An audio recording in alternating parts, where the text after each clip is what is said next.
The Deep Talk with Mr. Henry. On such a Sunday evening, it's always a pleasure to have you watching The Deep Talk. I don't know how many episodes we've gone, but thank you so much. Thank you so much. I haven't hosted a lot of women on this show.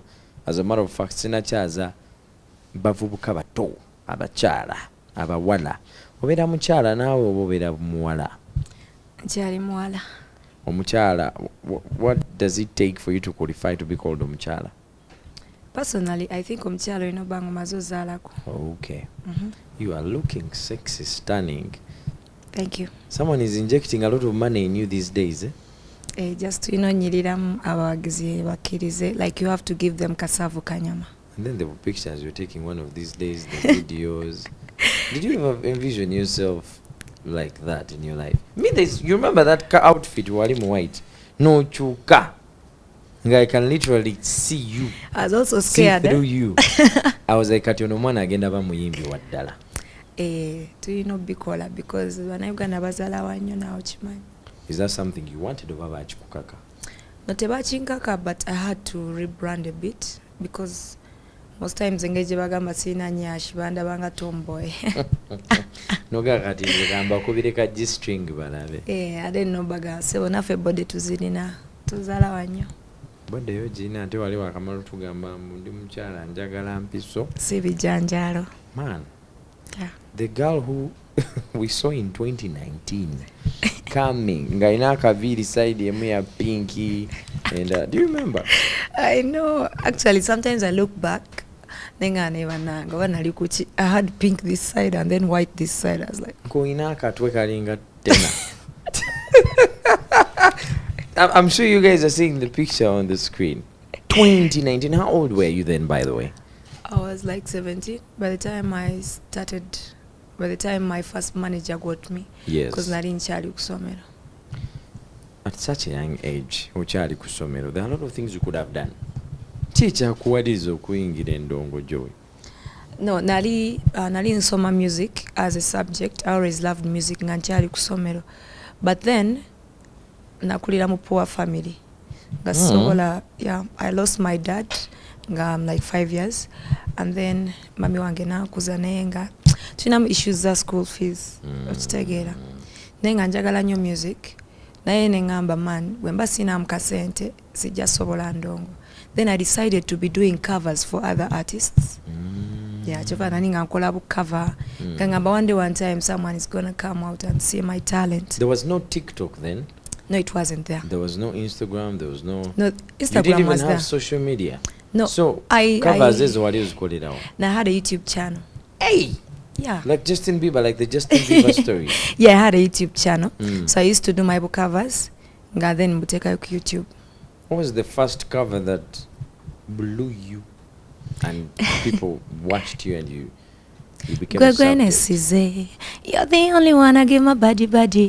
You're the only one I cause a sober body. That one of John Black. I John Black African bye. Yeah, baby. Julie come here, Samanyoko, yeah.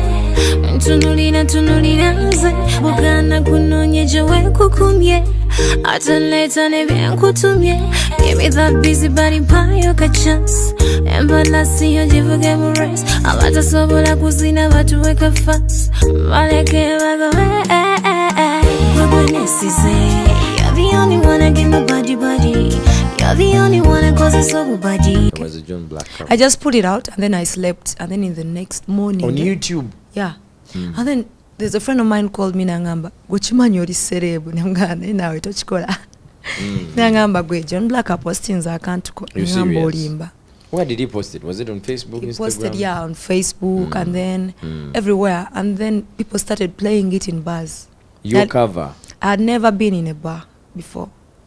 So I was like, hey, this is nice. Katate Mandia, and then I get a call, but this is John Black. I'm like, he called you? Sema ina jaja number yangu. Jesus. That was one of my best days ever. He was just appreciating, but thank you. Imagine John was already a star. But he was also young. Yeah, he was at young. At that time, but he was a star. Hey, wait, that song. Gwegwenness is a Ojemanyi. Yes. Actually yankubye mugamba olimba yeggwe. so I had to put him in loud. Nengamba abaya John yankubidde. I was so happy and was like, thank you man. Nengamba nja kuwandikirayo oluyimba. That's what he said. Yeah, nene mugamba sinabakola I'm still at school, you know. Nengamba okay anytime. So what was your story then? Which school were you at? And what was life like? I was at Zana Mixed. Yes, Malidia Zana. But life wasn't easy. Bane bango banganyo school fees. Nenga nange nino kudukayo nengenda mu studio mbakinga abayimbi. I always loved music. Na missing ane mocks by the way because nani mbakinga mu. Is A level or senior level? 6. Senior 6. Yeah. Ngoli mu studio bakinga muyimbi. Na missing out just one paper. Yeah. Mocks. Yes. And mocks, it's understandable. We are not saying that you should miss No, them. no. I didn't miss UNEB. I just But missed one mocks. paper because sategera program ya lineup ya bibuuzo bulungi. Yeah. Which artist were you backing at the time? No, nali backing abayimbi era abatandikibwako ate nga mbikolera bwerere because I just had passion for it. Ooh. So nga producer kubira nagamba why ayagala backing am ngamba kanzije. You know what I'm looking for? You see, ngomuvubuka eyezuula, there's a way life throws you in different directions. Avubuka abamu beesanga bali mu mupiira, abalala ayingidde eggaali y'abayimbi, alala ayingidde obwamakanika, taxi. You know, life throws you in different directions. For you, when did it start throwing you to the direction of music? How does it start, you know, appearing like that, shaping up like that? I think I just got lucky kubanga nali ndiawo nga ni senior 6 after doing that cover no it was some time and then I got a DM from Palazzo. I was like, hey, this is Palazzo. I'm like, Palazzo. I had never met him in person. Nenga mulaba nga omanya byesomero. Yali wakabi at that time yalina amaaso bichi. Yes, nenga naye. Palazzo. So I was like, bano bayaye balimba. Ne nagenda okebiranga ina blue tick ku Instagram ye. He reached out to you on Instagram? Instagram, yeah. Okay. He sent me a message. So nangamba send me your number. Nenjumuliza nankubira. Nangamba oliwa. Mngandi waka. Naliwa mami eyo. Nangamba tomorrow I'm gonna come to get a business. So well, my dad is up there looking at me, sending me angels, guiding angels. Like you didn't get scared the guy and jagaza chindi nasokanenga Palazzo. I didn't sleep. Imagine akola. Yes. Ebyadala nalisuliza nnyo nyimba ze. But the whole night nali searching nyimba ze nga ndiziyiga ngamba wantukirako ngenda muyimbira kayimba ku kayimba. Yeah, kugamba exactly what he wanted. No, but he just told said, me I want us to work, to do business together. Ngamba yes. The next morning nankubira guy came. He drove to your home? He came. Nguroberawo? On the J. Najja nangamba soko nyimbiremu. I don't know, I think I just thought tiragenda kungamba nyimbiramu. Nasumulula rag. Mama. Omanyi. Nangamba akatoyimba zange yimba yako omulala. Nekyo nali nakitegere nti ajja kungamba yimba yako omulala. By then nali njaga nnyo Lydia Jasmine. So ntandika omuyimbiramu ennyimba za Lydia Jasmine. Nangamba okay. So we are going to meet someone agenda okubanga sponsor waffe. I want us to do music. Nanga naye wotuukayo nze ndi ku tiimu yo. Kubanga agenda baya abantu abalala wali abayimbi abalala. So we have to choose. But oyina vote yange. So there were like sort of auditions that were happening? Yeah, there were some other 2 artists. Naye nga bakulu kunze. Bane nalinze musiiwufu nga omanya bana besomero. Hey, Joe, wali musiiwu, by the way. You don't remember those were pictures? And yeah, I looked so weird. You were young, it was understandable. Yes. So I reached there, abanenga abawala banyirira bo bambi. But me, I was there seated. Era boss man sponsored kitufu yete yannonda. Who was the boss man at that time? Do you remember He his was name? called Max, Don Max. Yali muzungu? No, Tiani Don Muzungu. Max, Don. That name rings a bell. Yeah. Mudugavu? Yeah, Mudugavu Max. Wow, wanene Uganda? Yes. Naye teyannonda Palazzo nangamba nze nonze Jowy Landa. Abayimbi abalala baliko bajjukira? Are they established artists right now? Or I only remember they were all cover artists. Okay. Then waliwo nomimi gwe bali bayita Sincere Music. Yeah, akyaliwo kati. Actually, Yeah. nemulaba nnyo ku kiddo kya Palaso. Palaso. Already and yaliwo Cats, naye. yeah. Yeah, so waliwo n'omuyimbi omulala remember her name naye yali cover artist.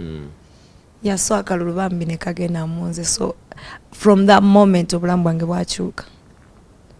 Awo wenjagalira fumitira ddala emboozi. So they choose you, and how does your life change exactly? They give you money, they give you where to stay. What happens to education? No, I had to finish namaliriza, of course, senior 6 naye natera okukola ebibuuzo ne tubimala. And then the next week ne tugenda mu photo shoot, bankubayo obufaananyi awo biki. Releasing you as an artist. Yes, and then we had to start recording music. Actually, the management started paying DJs before the artists releasing songs. And then Palazzo was like, do you know any DJs in Uganda? Actually knew DJ Shiru only. It was your birthday already? No, gwe nali mmanyi nze. Just the name yes. yali omanyi. So nantuuza nanga let me tell you all the DJs in Uganda. We have Slick Stewart and Roger. Nenga buli omu agamba DJ Shiru ng'akubira n'embeera ze ziri zitya. Ng'ayinza okugamba no DJ no ayinza okukwana. Ayinza okukola bw'ati. Na buli omu bamungambako story. So I had to be careful. Bakubako story. Agamba nti ono ye asaza kimu mwewale. Nobody bangamba naye nga Slick Stewart and Roger Bob beeragamu. So you have to bakwana. Naye ngamba everything about the DJs. So he told me you have to make sure you become their friends. So we had to lay strategies. But I was lucky. Engeri gye nali omwana omuto was so charming. Not this charming bubine bya flat. Yes. So like I was likable. DJ Shiru yanjagalirawo. Kwanga we went to his night, but that's onanga agenda yo mu flash. Ngulina kayimba cha. African girl, not white wakakata again. Now with speed. No, come on, like we first paid some DJs before releasing the song. Baba Gamba omuyimbi tuleeta omuyimbi bamita Jowy Landa. You know, you're telling me this is what I'm thinking. So the person who was in charge of you at that time, Gwadio Vedanaye, did they accept you to become an artist? My mom, she at first yagana because yangamba ogenda kwononeka bagenda simakulwaza bagenda kola ki. You know the industry is full of snakes omanya abazadde nabuzako ku bakyabye nga omwana agenze kwononeka nemulemerako nemugamba nedda mami biki I need to make money, I need to build you a house, I need to do this cause embeera sinungi ngalaba olinga agudde eddalo nemugamba mami actually yasooka n'agaana then I did something nenzirukayo waka.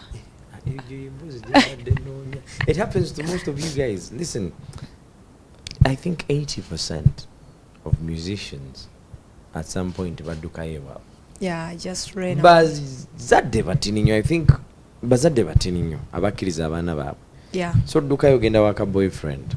By that time baite bananfunira nyumba yakubeeramu. So ngogenda wa boyfriend 17 years. Nga watandike ebintu bino. Listen, I was not even a senior 6. I was but like you were still 18. young, 18, yeah. Ulira no way was I was 18. Okay, so you leave and go and stay where? I had a friend. A boy. At first yali muwala naye ebintu by'abaalo bimanyi. Yes. So nagendayo nga sina kintu sina ngoye, so this girl yatuuka nangoba nangamba lwaki oyambala engoye zange lwaki oleeta mikwano gye wano nangamba can you move out of my house? Are you serious? Yeah. So I was like ngenda kuddawa. But I was waiting for this management gyenfunye to get me where to stay. How long did it take? It took like like a month. Yeah, because twali bakyanoonya ndooza nyumba. Olonga mami takubira naye nga sisaba bagamba nti naddusaba mami wange mboba mami wange yaganye. Of course you cannot. Because if I tell them mami yaganye bali bad business. Yes. So I had to lie. My mom used to call me oli bulungi nga simukwata. So and then I get this car boyfriend. I'm like, okay, let me go and be with this car boyfriend. So I was there for like 2 weeks. It was very miserable. Give me the story the way it was. No, like I remember I always wanted to back, so I wanted to be ngambera backing abayimbera. So most times ga producer kuya nagamba jango backing sawa nga 5 ez'ekiro. So you come back and you tell this guy, mbadde mbacking ono miyimbi nga yagamba olimba. You have other boyfriends. I'm like, no. I was real, naye ye nga obimanyi. So one time, I had to run away from him because I had to back, olimba in a backing, right, Raka Million. Digi Bawa called me. There's someone, yamugamba lwakana kamanyi backing. And then he called me, nangamba, you come. So when I went there, na backing so late in the night. Sanga musanvu. Kamilio ntali wanga just to go take him back. Eh, take him malovos. Limba choro. Olimba yakwani Hanson Baliruno. Oh, I don't remember the name. So Naruba Kinga, I came back so late. So I knocked this nigga. Musanga munyivu. Ngamba, eh. Yani Jowy ingira. Matumbi budde. So this guy slapped me. So I was like, eh. I was trying to explain. On the left cheek or on the right cheek? When I do you vividly remember the slap? I don't. But he slapped me. And then the neighbors came out. How can you come back at this time? This life is not easy. How old was he compared to you? I got like 27. Tell mukulu nyo naye. Ngagoli 18 yaba mukulu. Aba mukulu. He was 27, you're 18. Just like some. Kati nanyombe sawo like okay it was so I was like I'm leaving late in the night. Now I'm leaving, I'm going where? So I was like banaye bano bamfunira de nyumba. So I had to call them the next day. So where did you sleep that night? Tombusa. I'm in the movie. Don't take me out of the movie. Yes. No, I got somewhere I slept. I called a friend. Then I slept there. The next morning I had to communicate to this management of my neighbor man. I really need to move. I need to get somewhere to stay. Yeah. So they came. So I had to stay at my boss's house at the moment. It was a very big golof, a big house. No, yali mufumbo. Yali abera na munyumba nini, it had a lot of rooms. Yes. So I started staying there for a moment as they're getting me a house. Omukyala yagamba, omukyala no yalina ekintu yaganaga, ono tatiisa, mwana mtoto alina nakabina. I remember that statement. Tiyakigamba nze naye nagwe yakigamba. Olina jana akingamba. Then oh, that is nice. Kubanga munnaye. Life throwing you all those directions. Odduse waka, toyagala kusoma. Nasoma. Kale wasoma naye. Nodduke wa mami. Noyingira okuyimba. Ogenze wa boy. First of all, you lost your virginity at such a young age. I did. Ni mbambo mwali musula mwetunuulira. You were 18. But I was so safe. When you see this, Ogaita Gambuzi. Am I tackling like some deep memories inside you right now? Because I'm seeing you rolling your eyes. No, it's alright. Is that something you regret? Do you feel like dunia kukwata nyo squeeze ne kutosa ku kintu ekyo? Not saying you because I was just with that guy for I think 1 month. I tell you, he was the first guy I've ever dated. When I saw dating, you have not been in many relationships. Oh yeah. Yeah, because when I started living with this management, as talker, dating wasn't allowed. Hey. Yeah. Sichuliranga kecho management. As a matter of fact, I know they encourage dating because you have to function. So because you were young, they were trying to protect you. Yeah, they were trying to protect me. So nebangana ebintu dating, but it was okay with me. You were all over, man. You were with Palazzo in videos. Yeah. Social media cutting a ton. So who is this girl? Who is this girl? And then there were rumors. The people are not easy. I was very young and I was like there are things that happened in the industry. So the first time that rumor hit your ears, how did you take it? And how did you like chakutuka ko chitya ulioko ulidenti bagamba nze ne Palazzo wagwan, and then how did you take it going up? At first I was a bit shocked nengamba naive ansaba ko watya celebrity kwanga I give that guy a lot of respect, by the way. So nagamba lwaki bamunsibako nengamba why kirabika it's a good thing, celebrities date celebrities you know.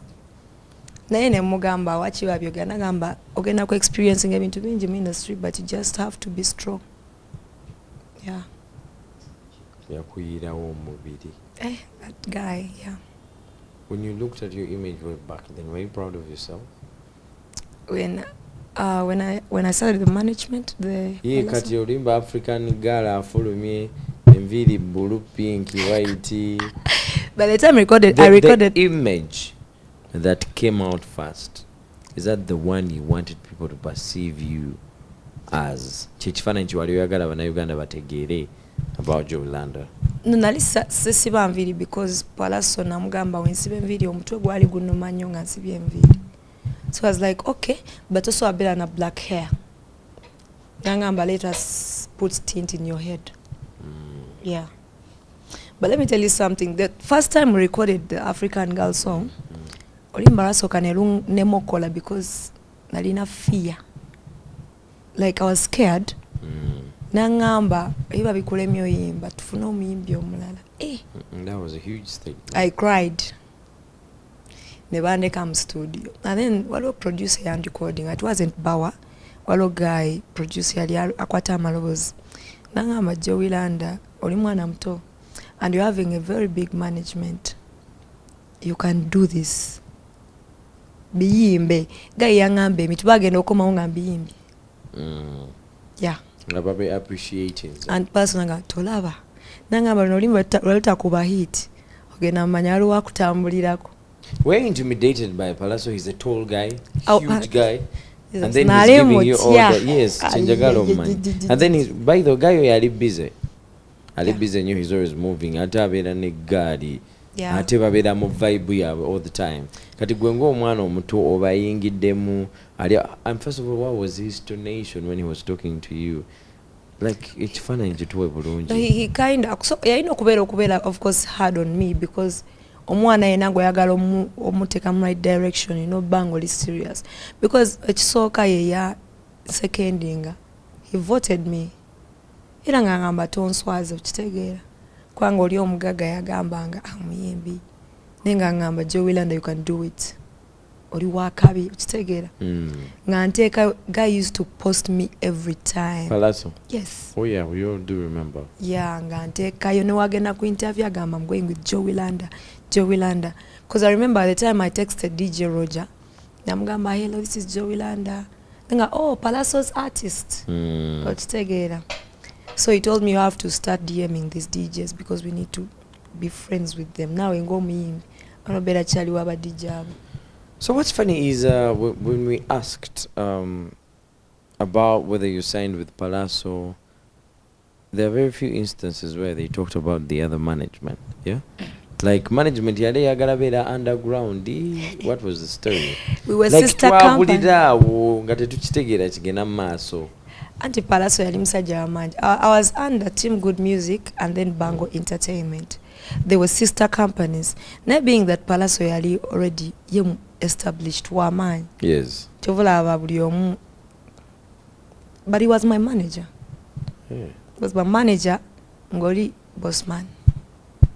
Palaso yali muyimbi nenga manager. Yeah, he was my manager. Did you make money under that management?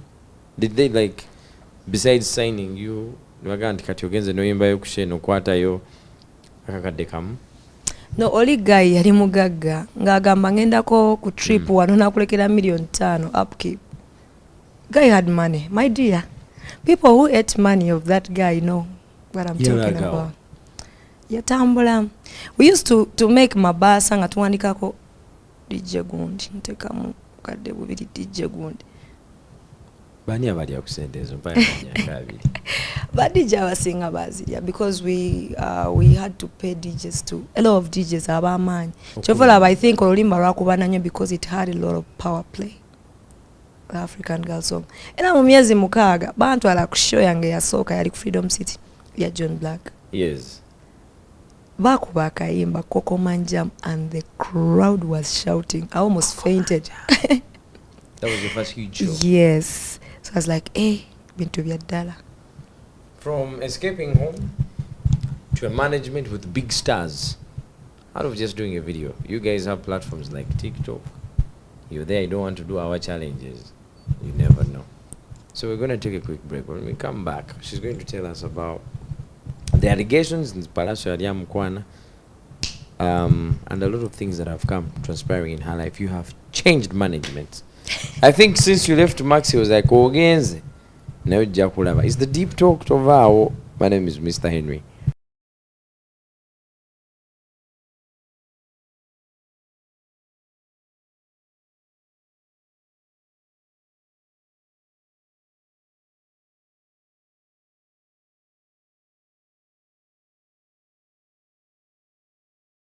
The Deep Talk with Mr. Henry.